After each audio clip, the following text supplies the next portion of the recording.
No matter what you do, you're stuck in the same patterns, the same struggles, the same reality. Why do things happen the way they do?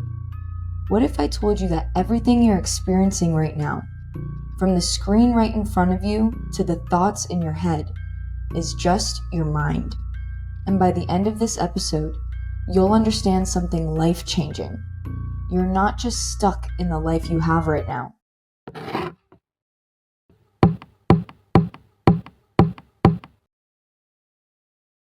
Welcome back, my free thinkers.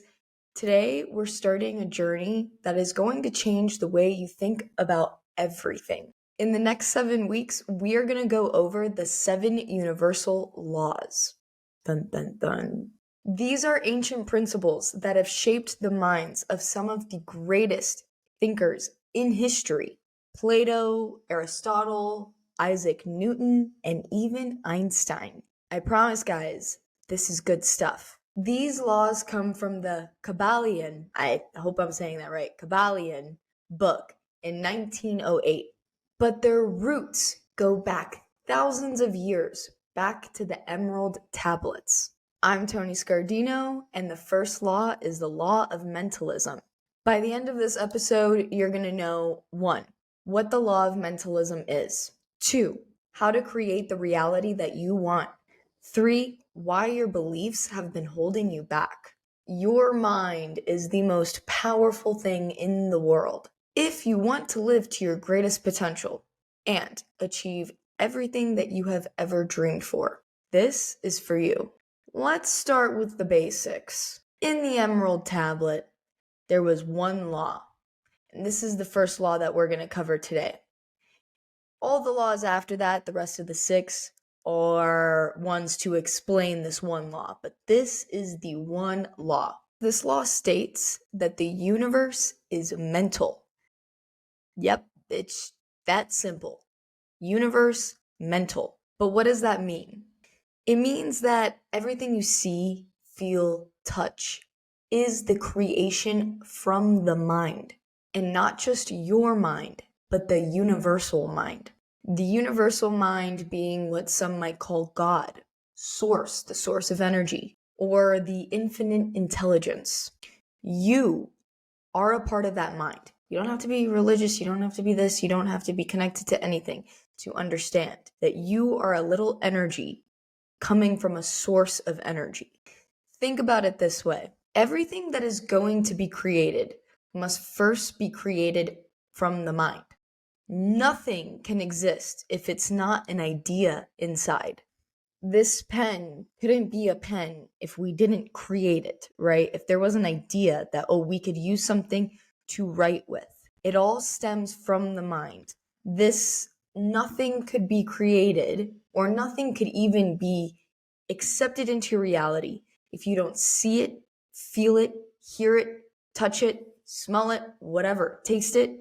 It wouldn't be a thing if we had no senses. If we couldn't see anything, hear anything, or feel anything, or smell anything, or taste anything, with no senses, nothing would exist, right? So everything that we perceive is an idea that is in the mind. Creation starts within the mind. So if the mind can be the only thing that can create, and you are a creation, then think of God as a mind. And you, as the ancient text says, are a child of God, a fragment of the universal mind, here to experience and create. This is why we call it Christ consciousness or Kundalini or anything. It's all a part of this bigger power, this creator, creation, source. God is the consciousness, and you have it within you. You are a part of God's consciousness. But here's the problem. Most of us are completely unaware of this, and it's a hard pill to swallow. We go through life on autopilot, chasing dreams, careers, relationships, and beliefs that we think are ours. But in reality, they're formed by experiences, programming, and patterns given to us by our society and culture. We are living in a belief system.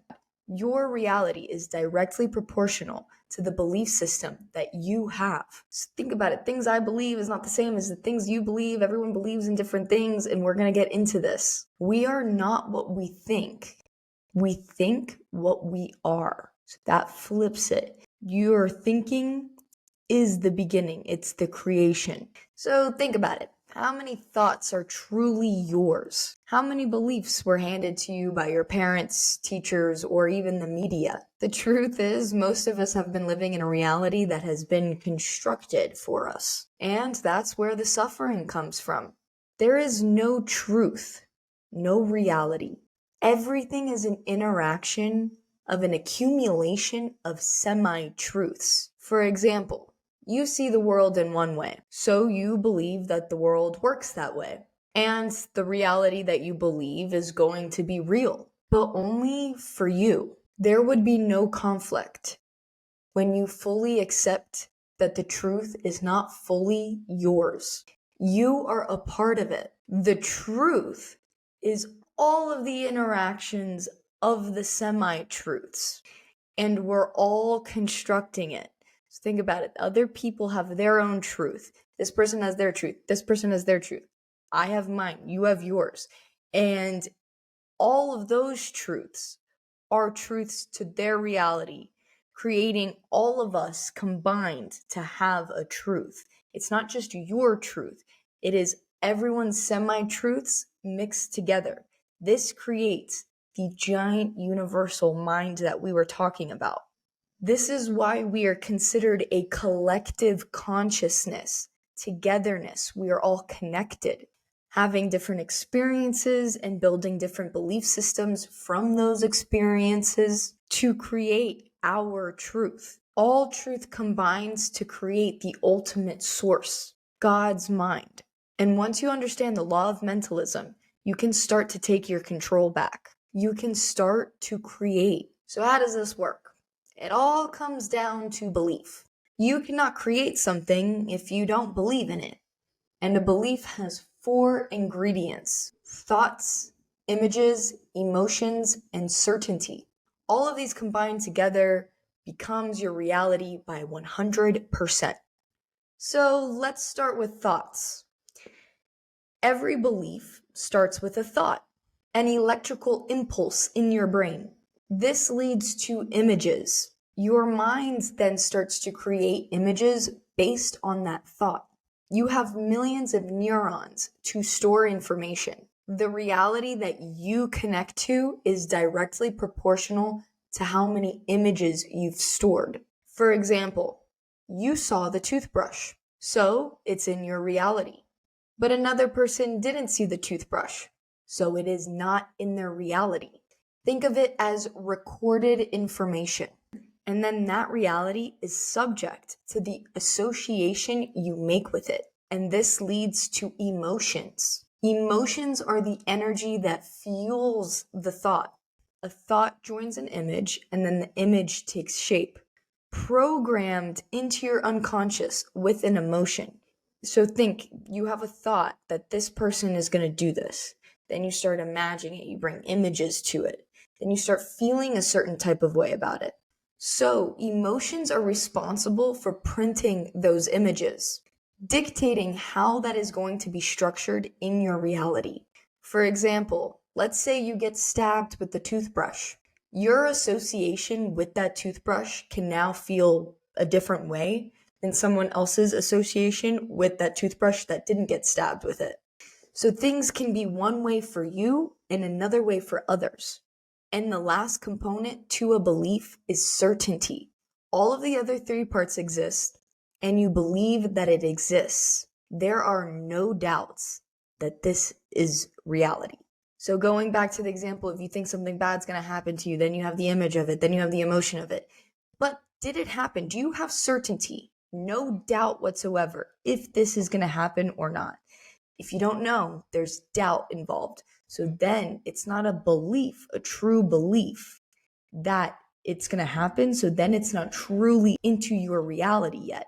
But that's why the mind is so powerful, because if you truly believe 100% this is happening, then it is in your reality.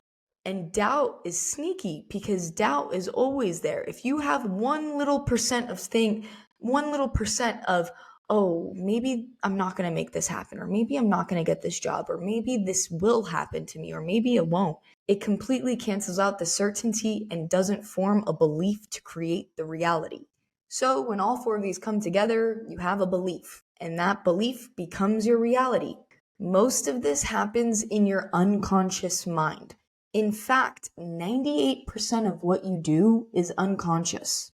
That's why even when you consciously want to change something, the unconscious will always win. So going back to the example of, I consciously want to get this job, or I consciously want to achieve my dreams, those little doubts will always win that are programmed into your subconscious.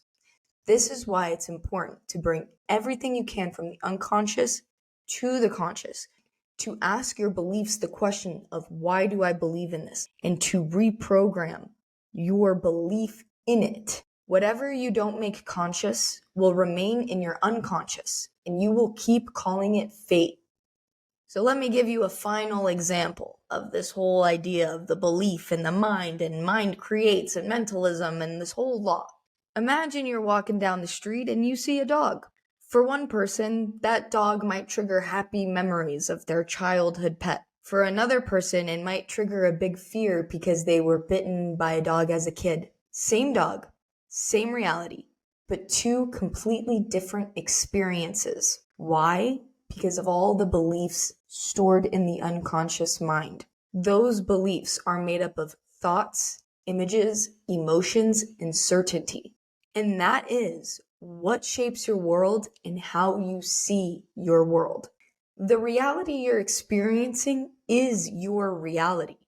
It's just not the reality. And that big secret is that you can change it.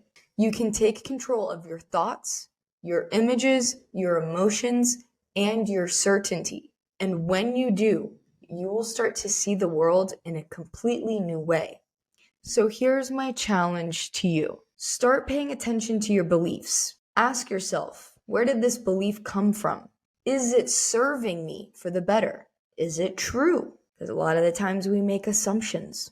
You can then start to let go of the beliefs that are holding you back. And then you can start to create a new reality, one that's aligned to who you truly are and what you truly want. The universe is mental, and everything starts in the mind. So what are you going to create? What belief are you going to rewrite? The choice is yours. This is why this is free will. If this episode resonated with you, hit that like button, subscribe, and share it with someone who needs to hear it. Because the more people that understand these laws, the more we can create a better reality together. Remember, that full truth, that semi-truths making the big. Don't forget to leave a comment below, or you can message me on any platform at Freeing Tony. I can't wait to hear from you, and I hope you have a beautiful rest of the week. Next time, the law of correspondence. This is the as above, so below, life as a movie projector.